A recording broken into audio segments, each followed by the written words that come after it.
Vagisha has been leading the Panorama development effort. So thank you so much, Vagisha, for being here. We are very much looking forward to your presentation. Thank you.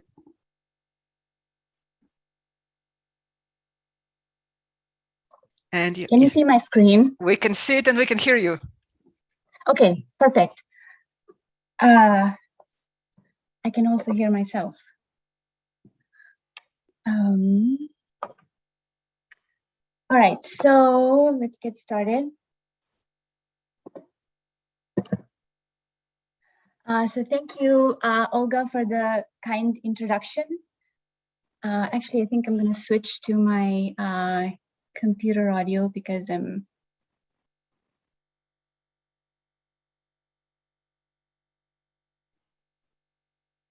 And now we can hear you.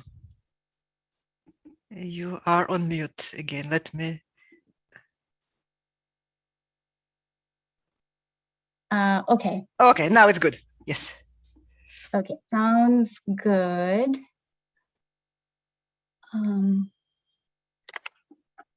Let's see. Can I?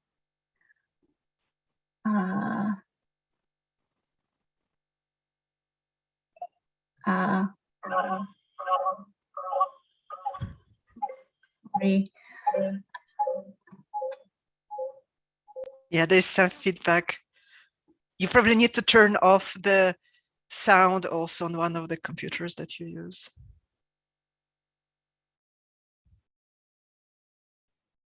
Okay, are you able to hear me now? Yes, we can. Hello? Yes, we can hear you. Okay, awesome. Sorry for the technical problems. Okay, and you're still able to see my screen? That's right. Okay, so thanks, Olga, for the kind introduction and for the opportunity to talk about Panorama and Panorama Public at the May Institute.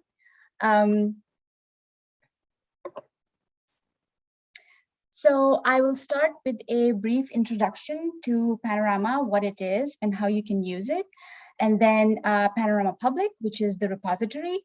And then I will talk a little bit about reproducible data analysis with Skyline and Panorama, and follow that with a demo of the features that are available in Panorama as we explore some data sets on Panorama Public.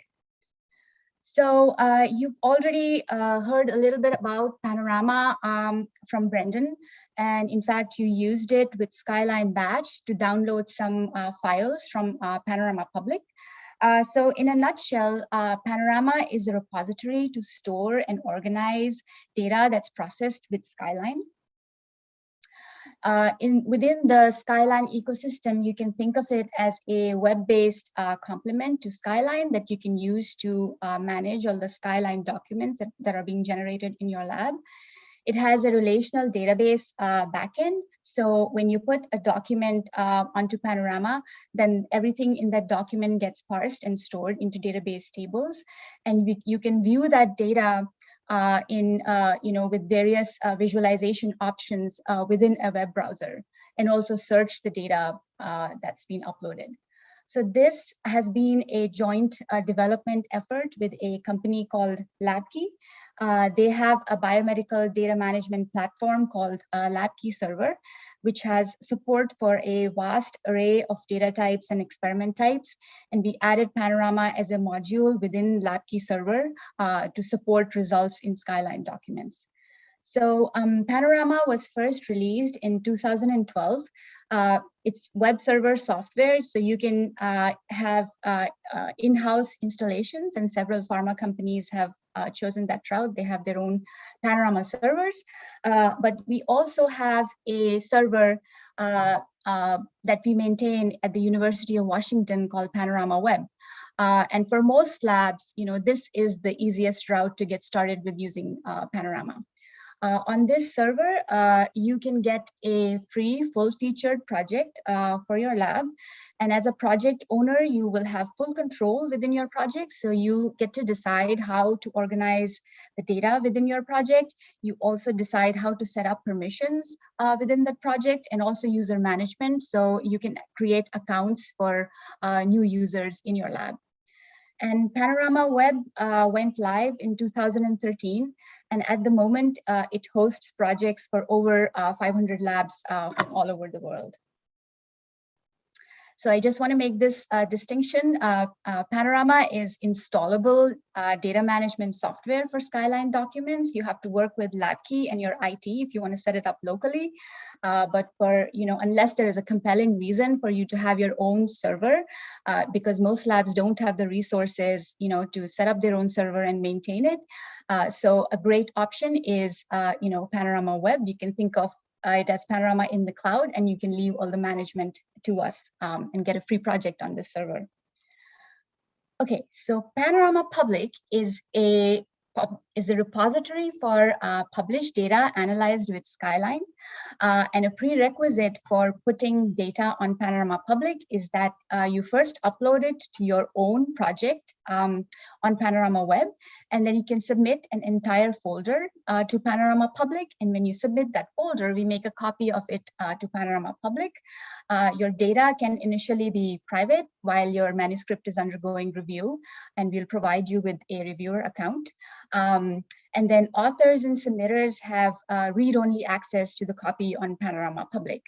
And you're also able to resubmit. For example, if the reviewers get back to you and you have to do some additional experiments and create new documents, you can upload those documents to your own project on Panorama Web and then click a resubmit button. So this repository has been a member of the Proteome Exchange Consortium since 2018. So we can give a Proteome Exchange ID to data that you submit to Panorama Public as long as it satisfies all the requirements for a Proteome Exchange submission. And then MCP requires that data for targeted proteomic experiments, the submitter should provide all the chromatograms along with peak integration boundaries. And they recommend that the easiest way to do this is to analyze your data in Skyline and then put it on Panorama Public. So again, this slide about Panorama being an installable software. Panorama Web is Panorama in the cloud, where you can get a free project for your lab. And Panorama Public is this data repository for published Skyline documents, and it actually lives on Panorama Web.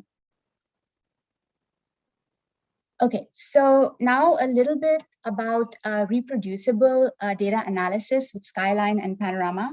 So as you've seen over the last few days, your Skyline document itself captures a whole lot of information that would be required, that a user would need to recreate the results in the document.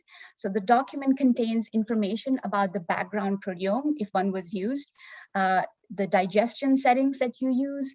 It contains all the rules that you set up for selecting precursors and fragment targets in your document.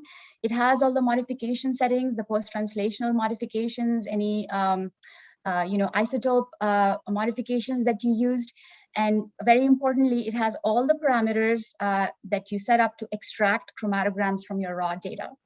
And then if you used any spectral libraries, those are part of the document as well.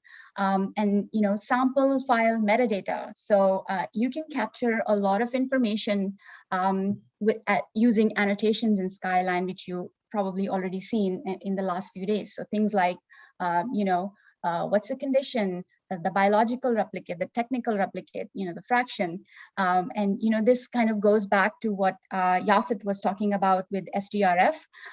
So all of the information you can actually capture about your sample and your replicates using annotations in Skyline. And then quantification settings, for example, if you've set up a calibration curve in your document, and then audit logs. So anytime you make a change to the document, Skyline keeps a running log of all the changes that were made. So things like if you change any of the settings, or if you added targets, deleted them, if you added a FASTA file, a spectral library, or if you manually change the integration boundaries, all of that information in great detail is captured in these audit logs. And this becomes really useful, for data provenance later on. And then finally, if you done some downstream analysis. For example, with MS Stats, you've probably created custom reports to export data from your documents. And so those custom report templates get stored with your Skyline document. So there's just a whole lot of information already captured in the Skyline document for somebody to be able to recreate it. And then, as you saw with Skyline Batch, if in addition to your Skyline document, you also have the raw data, the annotation files, the R scripts, and if you have the Skyline Batch configuration files or these BCFG files, then any user that has all of this information that's highlighted in this box, they are very easily able to reproduce your results. And not just that, they can reanalyze the data using different parameters and see how that changes the final outcome. So after you've imported your raw file into the Skyline document, a very common workflow is that you're doing method refinement. So you acquire data, you evaluate the results in Skyline, and you refine the document, and you go through a few cycles of iteration of this process. And when you're ready, when your Skyline document is ready for sharing with others, at that point you can upload it to Panorama, and all that information that I highlighted in the previous slide, all of that information goes along with your Skyline document up to Panorama. And you can also upload your raw files.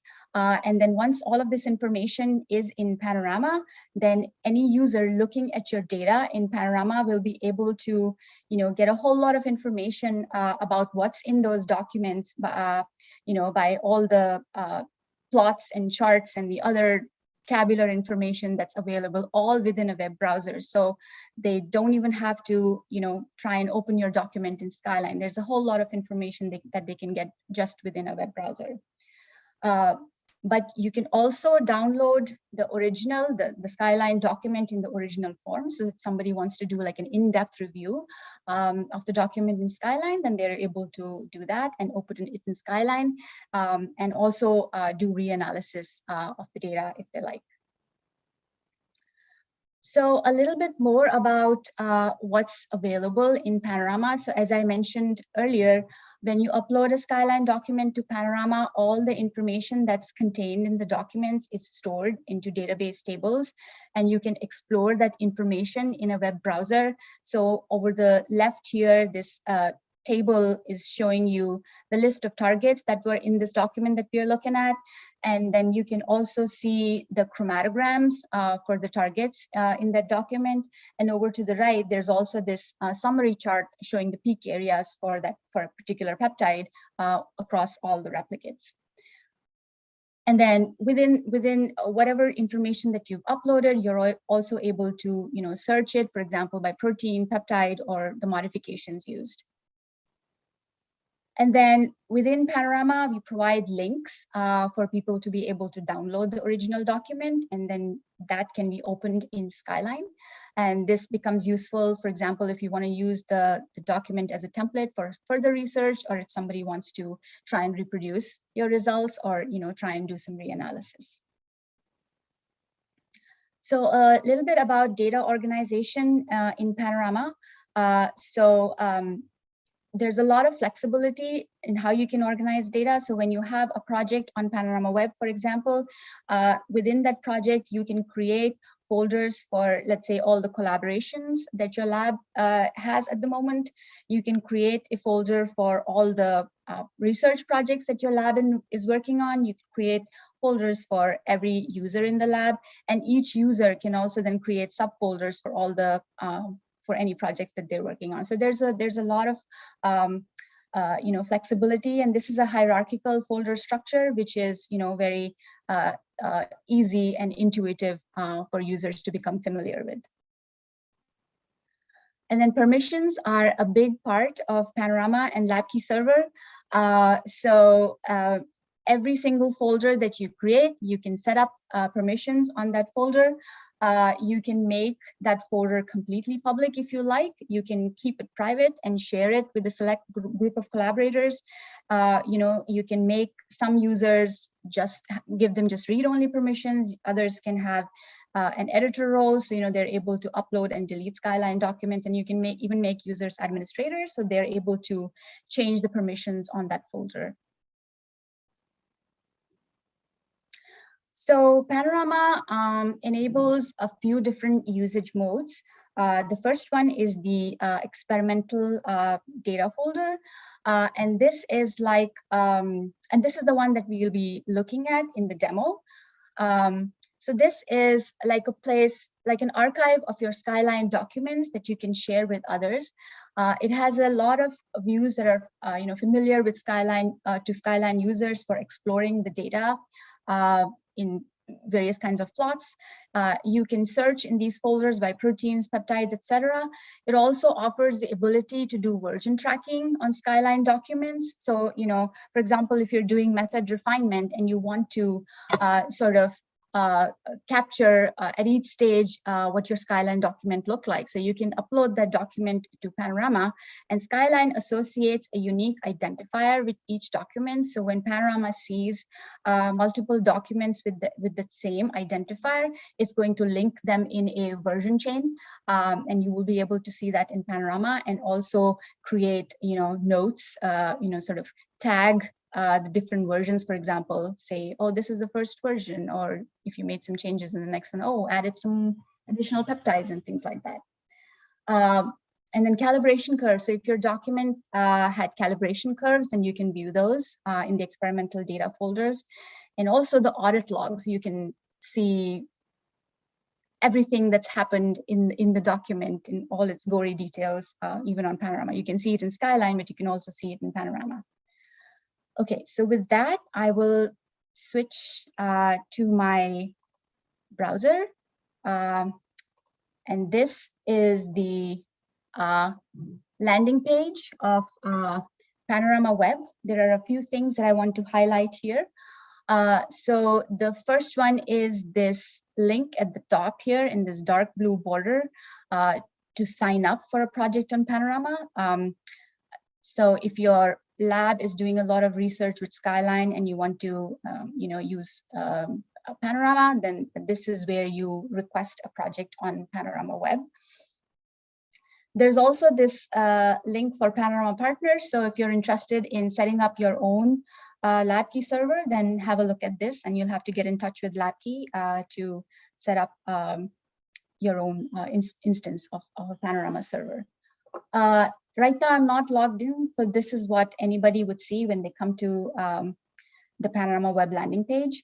To the right in this pages box is a list of, there's a lot of documentation available here that'll help you get started with using Panorama and submitting to Panorama Public.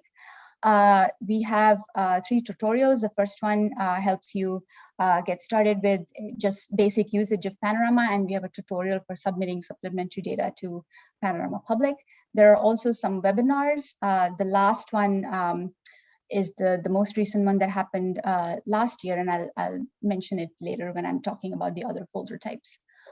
And then if you wanted to go to a Panorama Public, then you can either click this tab over here or click this Panorama Public button. But first, just a little bit about this rotating carousel of images that you see here. So if you've published your research on Panorama Public and you would like to highlight your research over on Panorama Web, then you can send us an image and a brief blurb, and we will add it here to the list of images that rotate.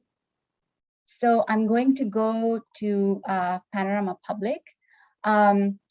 So here you can see all the publicly available data sets. Right now we have 371 publicly available data sets. If you click the dataset summary tab, then you can see that our usage has been growing. It definitely jumped up a little bit when we became members of the Proteome Exchange Consortium. Last year was the first time that we crossed 100 submitted data sets. This is like a drop in the bucket for Massive and Pride. They get about these many data sets in less than a week, I think. But this is a very niche repository. It's only meant for people who are publishing, papers with research done with Skyline. So, oh, and there's this help tab. So this will guide you through, the process of submitting to Panorama Public. It's really quite simple. So the first link here, submit data to Panorama Public, is all that you will need, really. And then going back to the Panorama Web dashboard, there's some basic search features. You can search by protein name and the peptide, etc. You can also search for data sets by author, the organism, or the instrument. And in this list of available data sets, you will see this green share button. If you click this, then you can see the unique URL that links to this data on Panorama Public. And this is a customizable URL. So, by default, it's just an alphanumeric string that you see in this highlighted portion. But the user can create a more friendly link. For example, that's what the user has done here. So, that's something that's easy for you to remember, to link to your data. And if you click this little plus icon, then you can read a little bit about, what information the user provided. Then for each data set, there's the organism that they studied, the instruments where they acquired the data. If there's a publication associated with the data, then it's listed here and you can link to it. Also, if there was a proteome exchange ID assigned to the data, then that's also displayed here. So I'm going to look at one of these data sets. So this one is public, but it's not yet published. So at the top here, you can see the short URL that's meant for this data. There's also the proteome exchange ID. And anytime we copy a data set to Panorama Public, we give it, assign it a DOI. So, there's these three identifiers. There's the Panorama Public unique link, there's a proteome exchange ID, and there's a DOI, and you can put, all of these, identifiers in your manuscript. And then below that, just a brief summary of the organism and instrument, the keywords that the user entered, the name of the submitter, and the lab head. And then you can read a little bit more about what they did in this experiment. There's an experiment description and there's a sample description. And then below that, these are all the Skyline documents that they uploaded for this data set. So for each of, so there's one document per row. There's a little download link that you can click on to get the original document. And then you can see a summary of, how many targets were analyzed in this document. And these documents had a calibration curve. So there's this additional column that shows you how many calibration curves. And you can click on this, any of these to get more details. So I'm going to look at one of the documents.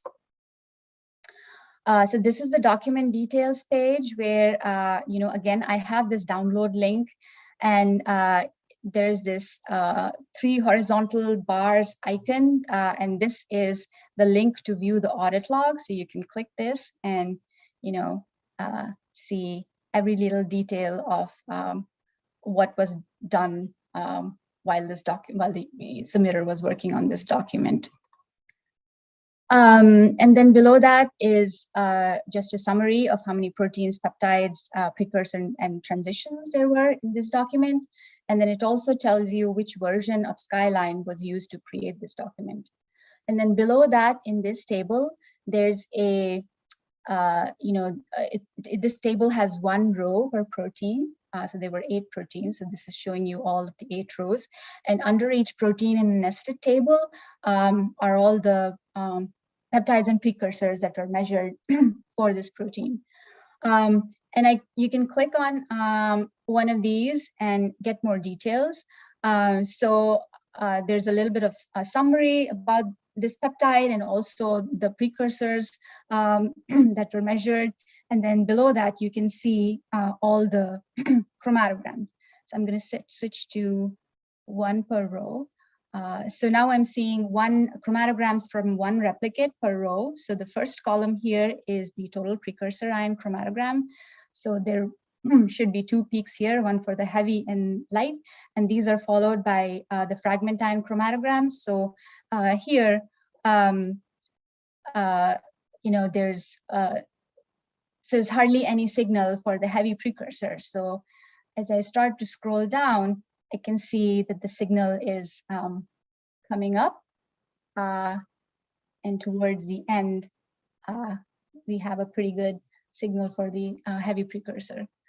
Below the chromatograms, there are these summary charts, which you have already seen in Skyline. So the one on the left is the peak areas. This is showing you the peak areas for this peptide in all the replicates, and the one to the right is the retention times. So there's a lot of information here. So I will make the charts a little bit bigger so I can read the labels. So this was a reverse dilution experiment. So they spiked in the light synthetic peptide in a constant amount, and then there was a dilution series of the heavy. And then some of them are, there's no signal for either the heavy or the light. So yeah, so the light peptide are the red bars and the heavy are the blue bars. And so these replicates that are labeled DBL at the end, these are the double blanks. So it was just a matrix and no peptides in there.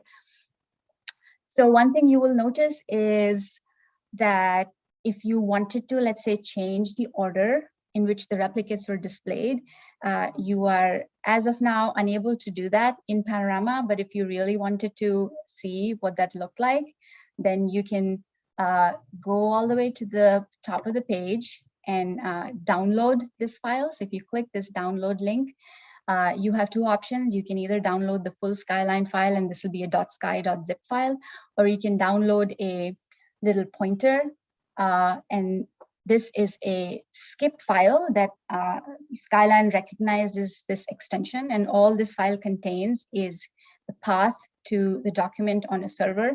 So it's going to look up on the server and download the file and open it. And this is a publicly available document, so I didn't have to enter any username or password, but otherwise I would have to, authenticate on the server. So again, I guess I will just make it full screen. So here's the peak areas chart that we were looking at. And here, if you right click on this chart, you have this option to order the replicates. Right now it's document order, which is what you were seeing on Panorama, which is just the order in which the replicates were imported in the document. But if I want to change that to, let's say, the analyte concentration, then I can do that. So, we offer a lot of visualization capabilities in Panorama, but of course, it's nothing compared to what you can do with Skyline. Okay, so going back here, I'm going to go back to the document details page. And this document has calibration curves. So you will see that link up here in the document summary panel. So I'm going to click calibration curves and then click on one of the peptides. And here you can see the calibration curve. This is an interactive plot. So the first thing I will do is change it to a log plot so I can actually see the points.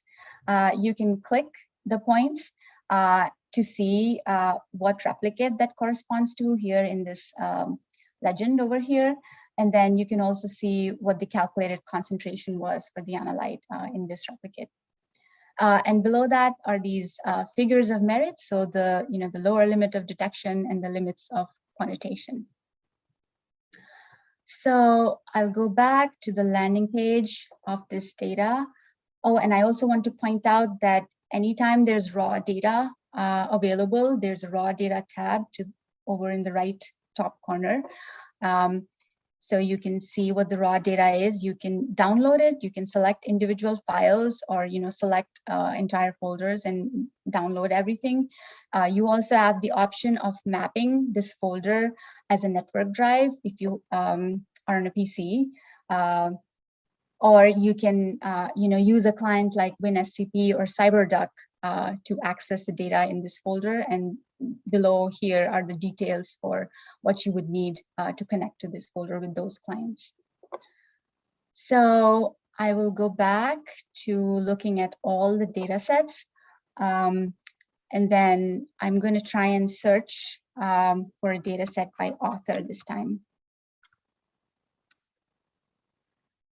All right, so I will click this link here to view more details. Oh, and this paper was published, so there's a link to the publication. You can click that and read the paper. So the reason that I wanted to show this data set is that in addition to all the the information that's required, the Skyline documents, the experiment sample description, abstract, etc. You also have the ability, so LabKey provides several tools that will let you add a much richer context around your data. So for example, in this case, the researchers have added wiki pages with a nice figure and description of the experimental design. They have added a figure from this paper. So, they're looking at the profiles from some key marker proteins in neuronal development. Over the course of, this is on the x-axis is day 0, day 14, day 41, and the y-axis is the intensity. So, for example, if I wanted to see what the chromatograms looked like for this MAP2 protein, then I could, go up, click this document, and then anytime you see a grid in Panorama, you can click on the header and you can sort the information in that grid, and you can also apply filters. So I'm going to filter for that protein that I'm interested in. So here it's showing me all the descriptions that are available for the 246 proteins. I'm going to not try and search through that. I will use this choose filters tab and search for MAP2. And here I can see the peptides that they measured for this protein. So I can click on this peptide. And again, I will switch to one per row. And then here are the chromatograms. Guess they look pretty good to me. And if you scroll down again, you can see the summary charts. And here each replicate had a day annotation. So you can group this chart by the day annotation. So in the group by dropdown, select day and then click update. So now you're seeing the average peak area. So the left 2 bars are for the QC samples, and then that's followed by samples with the day 0, day 14, and day 41 annotations. So for the light endogenous peptide, you can see that the peak areas are going up. So, I just wanted to highlight this data set, that in addition to the required information, you can add additional information that will help somebody looking at your data to immediately come to the landing page and, understand that data. And sure, they can read the paper, but it's really nice to have all of this information just within your data landing page. What was anything else? Right, so you will notice that not everything has a proteome exchange ID, and that's because some people, for whatever reason, are unable to upload the raw data. We only give out proteome exchange IDs if all the raw data that was imported into the Skyline documents has been uploaded. But there are also some small molecule data sets here that do not have any proteomic targets. So for example, in this one, I'm looking at the targeted MS, the Skyline documents, and I see that this is just small molecule data. There are no peptides here. And we are not able to give proteome exchange IDs to data that doesn't have any proteomic data. Okay, so that's it for Panorama Public or for the demo. So I hope I was able to show that, within a web browser, you're able to get a whole lot of information about what's in the uploaded Skyline documents without even having to open it in Skyline. So I'm going to switch back to my slides, and I think I have just a few more minutes. So I will quickly try and cover some of the other usage modes that are offered by Panorama. The So anytime you create a folder in Panorama, you will be asked how you want to use that folder. One of the options is quality control or system suitability folder, and you would use this to monitor your system performance over time. Another one is chromatogram library, and you would use this if you're doing assay development. So the system suitability folders, we've developed an automated workflow that will help you monitor your system performance, your LC and your mass spec instrument, the health of that system longitudinally over time. And this was inspired by a tool that was developed by Michael Behrman when he was in our lab. It's called SPRO COP, and I believe it's still available in Skyline External Tool Store. So the way you use this is that you start with a standard sample that typically contains a small set of peptides, 10 to 15, and these peptides are very reproducible. They behave consistently from run to run. Some good examples to use would be the PRTC peptides from Thermo Fisher. That's what our lab uses. You could use the Biognosys IRT peptides or anything else, that just behaves very stably. And then you import these, you acquire these standard samples on your instrument, and then you use Skyline to extract identification pre-metrics like retention time, peak area, and mass accuracy. And these metrics can be monitored over time with control charts in Panorama. And over time, as you collect a lot of data, you have a very good idea of what your normal range of variability is. So anytime you get a new data, if it falls outside that range, it's very easy to flag it.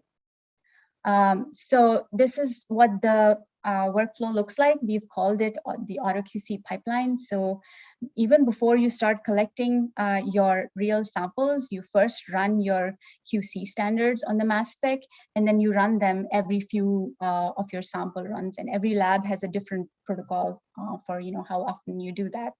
And then we have a little utility called AutoQC Loader that will detect anytime there's a new QC run on the instrument computer. It will get Skyline to import that run, and Skyline will extract all of these identification pre-metrics and upload that document to Panorama, where you can track the performance with these control charts. The one on the top here is a Levi-Jennings plot that's tracking, in this case, the retention time of this peptide over time, and the horizontal bars that you see are the standard deviation bars. So it's really easy to spot when something falls outside of range. The plot below that is a Pareto plot, which helps you see what are the biggest sources of variability in your data. In this case, I don't know if you can read the labels. The top source of variability seems to be the retention time. So here's some data that was collected by Lindsay Pino. And this is looking at the mass accuracy for the peptide. So you can see that it was very close to 0 when she started, and then it starts to drift up slowly, and it falls back down to 0 because Lindsay calibrated the instrument at this point. And then it was humming along nicely along 0, and suddenly something happened, and it was quickly detected by someone, and the instrument was calibrated, and you're back to close to 0 mass error. So these little cross thingies that you see at the top, they are actually user entered annotations. You can hover over them and see the details that were entered by the user. So for example, the one over here, the red one, it said that the instrument was calibrated. So there's a lot to learn about system suitability. I've provided all the links that will help you get started. And my slides are available on the Google Doc. We also have some example data on Panorama Web that you can explore. And finally, there's this webinar last year by Lindsay and Josh Eccles from LabKey that I think is a great resource for you to get started. Okay. So very quickly, chromatogram library folders. This is the folder type that you want to use if you're doing assay development. If you've spent a lot of time trying to figure out what are the, what peptides you should measure for a protein, what fragment size you should measure for a peptide, and you worked really hard in developing that assay, then it would be nice to capture that information in something that can be reused and also shared with others. And that's what the chromatogram library folders let you do. You can upload Skyline documents containing assay results to a library folder, and it'll automatically build a library, it's a .clib file, and then others can download this file and use it with Skyline just like they would use a spectral library. And the nice thing is that when you're comparing the chromatograms, your measured chromatograms against the library chromatograms, you actually see the chromatograms rather than if you're using a spectral library, then you just see the MSMS spectrum. So another thing that's available are reproducibility reports. If you have multiple replicates in your document, then these reports will help you visualize the intraday and intraday reproducibility. And running over time, but very quickly here we are looking at this peptide, and then you can see, oopsie. This is a box plot showing the intensity for this peptide, for these two peptides. For each day, the points that you see that are the same color are from runs acquired on the same day. And then over to the right here in this plot, you can see the intraday and intraday CVs for the peak areas. So another area where there's a lot to learn, we have tutorials and lots of documentation and example data. So I encourage you to explore that if this is what you want to do. So to summarize, I would say that the Skyline environment is built around reproducibility. The Skyline document itself captures all the processing parameters and metadata that you would need for a reproducible analysis. And as you saw with Skyline Batch, that facilitates reanalysis with different processing parameters. And Skyline documents and Skyline Batch files can be easily shared on Panorama Web and Panorama Public. And I hope I was able to show you that the visualization capabilities in Panorama make it really easy to explore the data even without opening the document in Skyline. And finally, Panorama also provides tools to make your mass spec research clinically reproducible with system tracking and chromatogram libraries. I would say that both of these are really important. System suitability especially is really important because, if your system, that's a great way of assessing how reproducible and reliable your data is. Because if your system is not performing reliably, then your sample data and any kind of quantitative conclusions that you've based on it is not reliable either. With that, again, lots and lots of links to help you. And then finally, thanks to everybody that contributes to Panorama, Brendan, of course, and Josh Eccles at Latke, and then Brian Conley, Kaipo, Rita, Nick, everybody that helps with Panorama. Thank you. Thank you so very much, Vagisha. That was really wonderful. I think Skyline is a fantastic example of what can be done when you have a series of experiments, a lot of data, which all share the same format and the same structure, and how you can start exploring this information across data sets and across runs. I think this is really a great example, and other repositories which attempt to store data across multiple tools, well, they have a lot to kind of build up to be able to do things that you can do already. So if for everybody in the audience, if you are using Skyline, I think you should be using Panorama, because this is really an extra step that you can do for reproducibility, and also to learn a lot of things across experiments and across data sets. Well, thank you very much. So I guess this concludes our day tomorrow. I hope that this was useful day today. I hope it's been useful. Now, tomorrow we have one more session, which is also the first time at the May Institute. So tomorrow's session is dedicated to people who already write some programs and develop some software specifically in Python.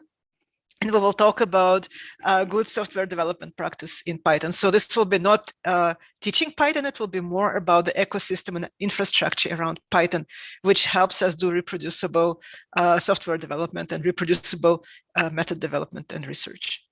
Thank you very much for joining us. Please reach out if there's anything we can do to help. So YESET slides are posted now under Docs, and I hope to see many of you tomorrow. Thank you so much.